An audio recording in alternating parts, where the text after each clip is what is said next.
Champions are not born, they're forged. This is about turning the ordinary into undisputed. Available now. Adeola Depot, brought to you by Undisputed. Morning peeps, good morning everyone. How's everyone doing? Hopefully you guys are all doing well. Don't forget, if you're new to the channel, like, share, subscribe. All right, let's do this. Let me give you my final thoughts and predictions for the fight card tonight. Before we do that, very quickly, did you guys see the interview that Eddie Hearn did with IFL TV, where he spoke about AJ versus Jake Paul? If you haven't seen it, go and watch it. I've watched it, and my takeaway is that we are all systems go for AJ versus Jake Paul. Not AJ versus Tony Yoka in Ghana, or AJ versus Tony Yoka anywhere, or AJ versus anyone else, AJ versus Jake Paul. Eddie even said in that interview, the only fighter he's speaking to AJ about fighting right now is Jake Paul. He also said that it's 80% done and that the fight's likely to happen in America. Eddie's just come back from New York, where I'm guessing he sat down with Nikisa, Turkey, and maybe even, I was going to say Jake Paul, but Jake Paul I think is out of the country for his brother's wedding, but definitely had a phone conversation with Jake Paul. So yeah, we're all systems go. It is strange though, because when I did speak to Jake Paul, he said, this was at Wembley Stadium, he said he wants to fight at Wembley Stadium with AJ. It does seem to have switched over now to America.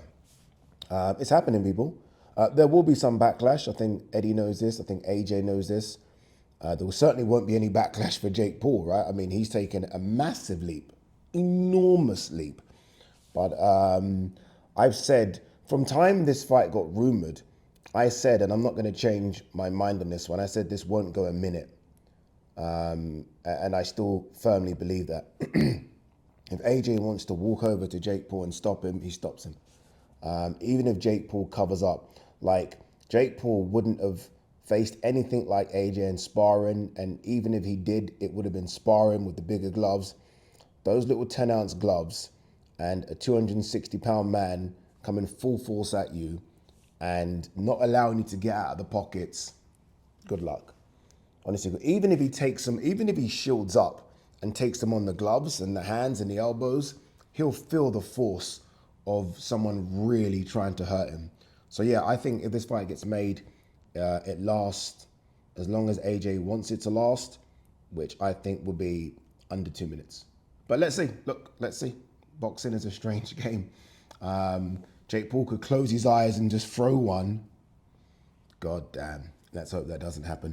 All right, let's quickly go through the fight card. I've got a production meeting in 15 minutes, so we're going to fly through this. Muhammad Alakel versus Yunman Santosh Singh. Muhammad Alakel unbeaten.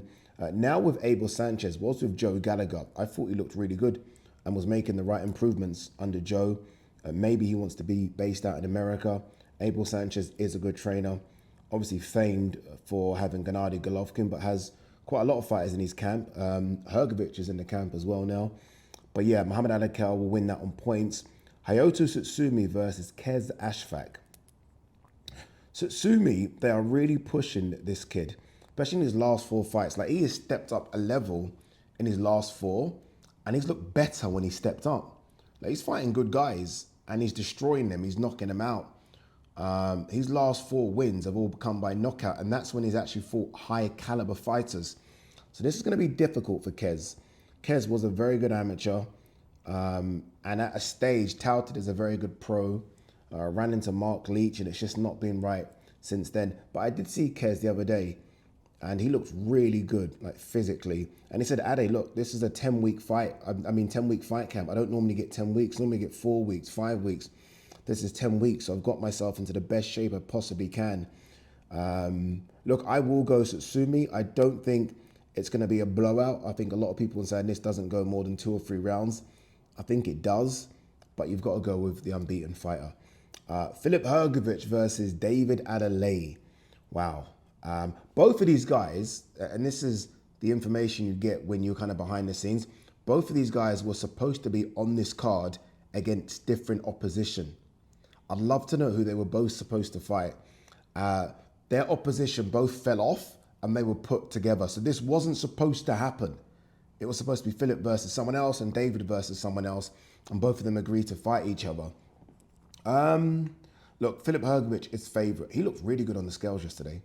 Best I've ever seen him on the scales, ever. And again, that's that Big Bear training. That's a 10-week fight camp. Remember, he only got, what, 4 weeks for Joe Joyce. And the gas tank kind of just held together just in that fight. His gas tank's going to be a lot better this time.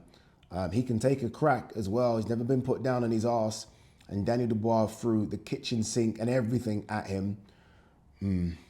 But he does get hit. Joe Joyce was able to hit him, so was Dubois. David Adeleye, I would say, is faster than both of those guys. Does he hit harder than both? I doubt it. Maybe, maybe not. I don't know. Of his 14 wins, 13 of them have been by knockout, but that's at the lower level. This is a risk-reward fight for Adeleye. The risk is high, the reward is enormous. You beat Filip Hrgović, I mean, sounds crazy, but there could be a world title shot there somehow, right? The way in which you navigate it. But even if there isn't a world title shot, you're fighting a big name for big money. You start earning those 7-figure checks. So I'm going to go Hrgović because I think Hrgović is just a better boxer and Hrgović is more experienced. And this is a step up for Adeleye. This could be conceived or thought of as a step down for Hrgović. So I'm going Hrgović to win either late stoppage or points. But I really hope my boy David Adeleye can do something. I really hope. This fight is the closest A-side, B-side on the card. Raymond Ford versus Abraham Nova. Abraham Nova is, without a doubt, the biggest super featherweight I've seen in a long time. Honestly, I'd love to know what this guy's starting point is. Raymond Ford came in a tad over 130 pounds. I think this fight was agreed at 130. He came in at 130.3. Small things, but it makes you wonder if they are struggling with the weight a little bit. Shouldn't be, because he was a featherweight coming up, so he should be fine. This ain't easy, you know. I feel like I'm going to go with Ford because I think Ford's got the better feet. I think Nova could have the better hand speed. Nova's more tried and tested at the weight. The best Nova we saw was against O'Shaki Foster, and he went toe-to-toe with O'Shaki, and if it wasn't for that final round, who knows? He lost by a split decision. It could have gone his way. I'm going Ford just. I don't think this is easy work for Ford at all. Eddie continually tells us that Ford is special. I need to see it. I need to see it. And he's going to need to see it because Nova's going to be on him. Like, these guys weighed in a few pounds difference yesterday. Nova could be 5, 6, 7, 8 pounds bigger than him on fight night. Like, he's going to look considerably bigger.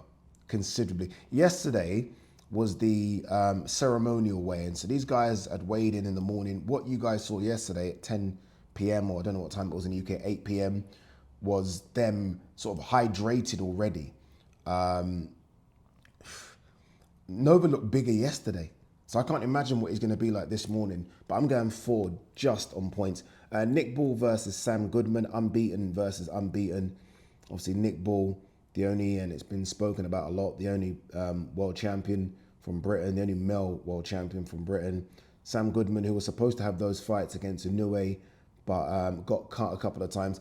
Yesterday was the first time I really saw the scar tissue of that cut. And you know Nick Ball comes in raging with his head. He comes in with elbows. It's not on purpose, but that's just the way he fights because he's so small. I think that's going to open up again on Sam. I think Sam's going to look good for the first 3 or 4 rounds, and then I think he's going to feel the full force of a natural featherweight. Remember, Sam really is a super bantam, isn't he? He's only had, this will be his second fight, I believe, at feather. He might have had it early in his career, and then he found his weight, but he's been a career super bantamweight. I expect Nick Ball to be the wrecking Nick Ball that everyone has seen in recent years, and I think Nick Ball's just a level above Sam Goodman. I think it's going to be a close fight, but I think Nick Ball's a level above. All right, Moses ITAUMA versus DILLIAN WHYTE. When this fight, I want to be very honest with you, because everyone's like, oh, Ade, you're not speaking your mind now because DILLIAN WHYTE put it on you. It doesn't work like that. I'm a grown man. Honestly, it doesn't work like that, people. I've always been honest with my opinions, and it's been difficult. I think someone actually asked me a question. Ade, is it difficult to give your opinions on fights when you see fighters? Yes, it absolutely is. And maybe going forward, it's something I need to think about, but that's just what the channel's been built on. Giving my honest opinions, even when it comes to AJ. I think about that. I think how close I am with AJ. And there's sometimes when AJ's matched with someone like a Fury, I'm like, oh, you know, but we've got to give honest opinions. And my honest opinion is this: when this fight was first announced, I went Moses ATAUMA strong. Why wouldn't I? And you know, I kind of brought this up to Dillian White as well. Look how you look, Dillian, against Ebenezer Tete. And you know, at best in the last 4 years, Dillian White's been a part-time boxer. So look how bad he looked against Tete, 260 pounds. Didn't look great. What was it? Went 7-8 rounds. We didn't see him against Joe Joyce because of the injury, so we didn't know how physically he looked. And he's coming up against a steam train, a fucking steam train of Moses ATAUMA, who is young, he's fresh, and you hear all the rumors. So of course, not just me, I think the majority of the boxing world lean to ATAUMA. In fact, I think a lot of people at the time were saying, oh, this is a bit of a mismatch. Now, let's be honest, that fucking leaning has swung completely because Dillian White just doesn't look like the Dillian White we've seen of years. That Dillian White weight yesterday of 244 pounds, I think I wrote it down somewhere. I think he weighed 247 pounds when I did the look back, Dillian White versus Chisora. So he's lighter than he was 9-10 years ago. Again, I don't know if that's a good thing or a bad thing. Is that overtraining? Is that maybe thinking I need to be lighter to compete with this guy's speed? Because ATAUMA's been known for his speed. Would Dillian White have been a bit better to be heavier so he could maybe bully ATAUMA and use all that weight against him? I will say this though. If you, I think, would have asked 100 people when this fight was first announced 2-3 months ago, who wins, I genuinely believe that it would have been a 90-10 swing for Moses ATAUMA. If you ask those same 100 people right now, I think it's a 60-40 swing for Moses ATAUMA. That's how much this fight has swung. And then you listen to people like I was with Eddie yesterday, and Eddie was talking about it. And when you know someone experiences Eddie talks, you listen when he's talking about who's Moses' fault, the inexperience. What's it like when he gets hit on the chin? What's it like when it's a dogfight? Andy Lee, who was next to Eddie, who's obviously seen Moses spar, he said, "Oh no, Moses likes a dogfight." Like that's just who Moses is. So, boy, this is going to be interesting early. Honestly, this is a don't blink early fight. I've said, and look, Dillian, it's not to upset you, but I'm just going to give my own predictions and thoughts. I've said, by the way, I've noticed that it's now a 10-rounder, which is interesting. I always thought this fight was a 12-rounder. It's a title fight. Why is it a 10-rounder? Anyway, we'll talk about that on air.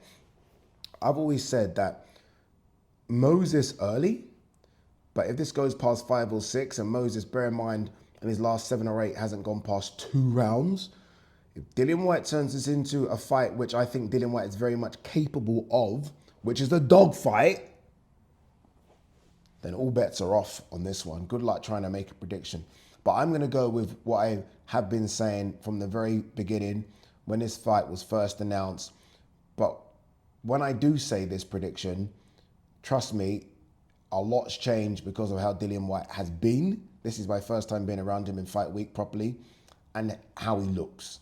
And also speaking to Buddy McGurk. Buddy McGurk said, if Dillian White loses, that's it. And I was like, whoa, it's quite a big statement. He's like, yeah, he's not going to turn into a journeyman. We're just not going to accept that. So that's how much backs are against the wall here. So I'm going for Moses to win. But boy, oh boy, I think something's going to happen in this fight. I don't know, man. I think something's going to happen. This ain't the Dillian White I expected or predicted. It ain't the Dillian White, boy. I'm telling you now. Like, this guy has locked himself away, and it's just a different guy. It's hard to explain. It's a different guy. That fire and anger is still very much there, but it's now, I feel like I'm going to sneeze. No, it's now a controlled anger. That's scary. But before, you know, us watching Dillian White grow up, it was everywhere, wasn't it? It was crazy. It was chaotic. I loved it. Now, which I think is actually quite a more scary thought, is that it's now controlled. Very controlled. It's almost like, again, it's maturity. It's having a wife. It's having grown-up kids. I think it's a maturity thing with him, where before he was reckless. He was a madman. He's not that anymore. In fact, he is still that, but only when it needs to be. So you save that energy and use that energy when you need to. And he's going to use it in a few hours. But yeah, still think Moses gets it done. I'm going to go with youth over experience. Just. Peace. Champions are not born. They're forged. This is about turning the ordinary into undisputed. Available now.